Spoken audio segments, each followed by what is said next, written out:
India China లాగా super power అవ్వాలి అంటే ఏం చేయాలి? ఏ కంట్రీ అయినా సూపర్ పవర్ అవ్వడానికి one of the main reason వచ్చేసి యంగ్ టాలెంట్స్, అంటే యూత్. చైనా కంట్రీ బయటికి వెళ్ళిన యూత్ ని మోటివేట్ చేసి వాళ్ళ కంట్రీలోకి తెప్పించుకొని కంట్రీకి సర్వ్ చేయండి అని మోటివేట్ చేస్తుంది. కానీ ఇండియన్ యూత్ వేరే కంట్రీస్ లో సెటిల్ అవ్వడానికి కలలుగా ఉంటున్నారు. అసలు యూత్ ఏడున్నారు? సగం మంది అమెరికాలో ఉన్నారు, దాన్ని అమెరిపేట్ చేసేసారు. నెక్స్ట్ వెల్త్ క్రియేట్ చేసే వాళ్ళని ఎంకరేజ్ చేయడం, అంటే ఆంటర్ప్రినర్స్ ని.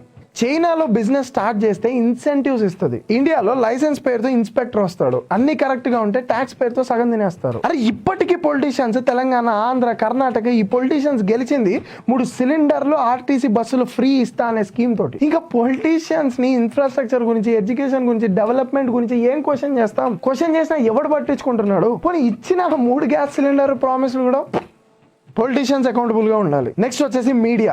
చైనీస్ మీడియా మొత్తం వాళ్ళు చేసే ఇన్నోవేషన్స్, వాళ్ళు చేసే అడ్వాన్స్మెంట్ల గురించి ప్రొజెక్ట్ చేస్తుంది. మన మీడియా అలేకియా చిట్టి, లేకపోతే అఘోరి నాగసాధు లేదా సెలబ్రిటీ న్యూస్లతో నిండిపోద్ది. మెయిన్ మన మైండ్ సెట్లు మారాలి. ఇంకా ఇండియాలో ఎవడైనా ఎదుగుతున్నాడు అంటే కిందికి లాగే మైండ్ సెట్లే ఉన్నాయి. ఈ రీల్ కింద కూడా అరే ఇండియాని ఏమంటున్నారా అని చెప్పేసి కిందికి లాగడానికి ప్రయత్నిస్తారు, కానీ ఇదే రియాలిటీ. ఇప్పటి నుంచి మనం ప్రయత్నిస్తే ఇంకో 10 years లో సూపర్ పవర్ అవ్వడానికి ఛాన్స్ ఉంది.